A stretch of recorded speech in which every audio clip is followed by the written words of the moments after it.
voici l'estragon et la belle échalote, le joli poisson de la Marie-Charlotte. Voulez-vous pas vrai un bouquet de lavande ou bien quelques œillets? Oh, là, on est aux petits oignons. Bon, alors, le réconfort, eh bien, c'est avec vous, Louise. Et tout cet été, on retrouve les souvenirs d'enfance des plus grands chefs étoilés. Et aujourd'hui, c'est Jean-François Rouquette que nous allons retrouver. Jean-François Rouquette, qui est un chef originaire de l'Aveyron, mais il a grandi en région parisienne parce que ses parents tenaient une auberge. Donc, il est né dans la marmite, on va dire. Et alors, c'est assez marrant parce que je me suis dit, donc il est bien sûr étoilé, je me suis dit, qu'est-ce que je vais pouvoir raconter tellement il m'a vraiment touchée.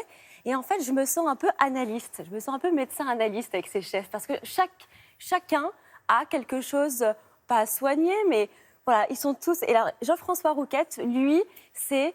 Je me dois de rendre hommage à ma mère reine, maman reine. Et alors, plus il avançait dans sa recette, vous allez voir, une omelette toute simple, plus il était fier. C'était une mission de rendre hommage à sa mère et à son papa, parce que c'était le plat de son papa, mais fait par sa maman. Et je peux vous dire que c'était extraordinaire. Allez, on y va. Fly me to the moon, let me play among the stars. Let me see what spring is like on Jupiter and Mars. Bonjour chef. Bonjour Louise. Comment ça va? Bien. Bienvenue à Colombes. Merci. Racontez-moi votre souvenir d'enfance. Alors, mon souvenir d'enfance, c'est l'omelette que me préparait ma mère pour mon père. Donc, j'appelle l'omelette de mon père. D'accord. On avait un café-restaurant. Ma mère qui cuisinait, mon père qui tenait le bar. Et moi qui étais entre les deux, qui faisais la cave, qui faisait un peu les sandwichs, qui traînait dans les jupes de sa maman. Et qui mangeait parfois l'omelette. Alors, c'était celle de mon père. Ah. Jean-François, on commence par quoi?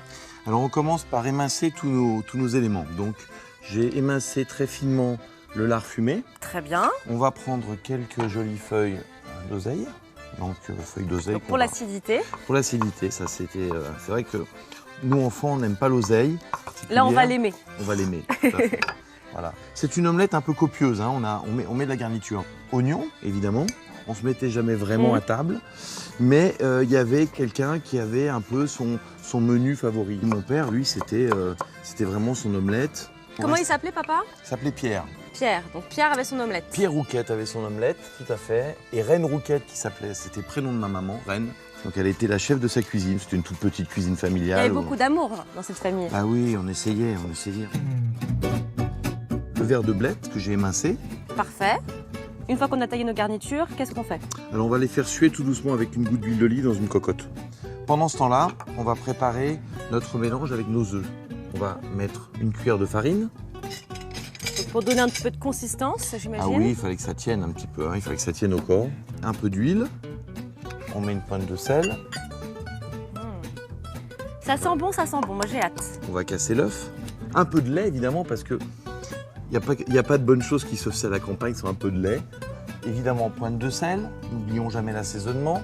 Petite pointe de muscade. Ça, c'est agréable. La muscade, il y en avait toujours dans la cuisine de ma maman. Et puis, on va mélanger cet appareil avec ce que l'on a fait suer, tous nos légumes. Alors, à quel âge vous avez eu le privilège de goûter l'omelette de papa? Ah, mais il n'y a pas d'âge pour ça, puisque tu peux toujours la piquer. Ah. Mais normalement, je dirais jusqu'à un âge raisonnable de 10 ans, on la regardait, mais on la touchait pas. Après, on voyait que mon père ne finissait pas tout, donc on se disait, tiens... Donc avant 10 ans? Ouais, on le dira pas, hein. On le dira pas, il fallait... Un petit peu d'huile sur la plancha, mais pas trop. Mais elle aurait été fière aujourd'hui de voir que sa recette n'est pas tombée dans l'oubli. Oui, c'est le plus important. Mais écoute. Bon, est-ce qu'on peut goûter? Absolument, il y a une fourchette, voilà, t'as tout ce qu'il faut. Là, tu vois, il fallait qu'elle soit bien garnie. Moi, je l'ai fait un peu crémeuse. J'adore comme ça. Mais est-ce que c'est exactement la même ou pas? On peut pas dire. Parce que je pense que ma mère ne la faisait pas toujours de la même manière. Mais c'est bon. Ah, c'est bon. C'est bon. Tu sens? Et ça, froid, c'est encore meilleur. Et tiède? C'est exceptionnel. Je crois que papa peut être fier de la recette de Jean-François. Il y a beaucoup d'émotions. On a l'impression que... Mais Pierre Gagnère, c'était pareil. Jean-François Rouquette, c'est la même chose. Ils redeviennent enfants à ce moment-là. Oui, ils sont pleins d'hésitation, ils sont touchants. Il y a une application qu'il n'a peut-être pas avec sa brigade et tout, ça, il faut que ça trace là. Bien sûr. Mais là, il met la muscade et tout ça, mais il s'applique comme un enfant. Exactement. Voilà, c'est ça les recettes de Louise Et c'est Petit-Renaud. ça la vie surtout. Hein, Et c'est ça la vie, ça c'est une bonne conclusion. On se retrouvera un petit peu plus tard, Louise.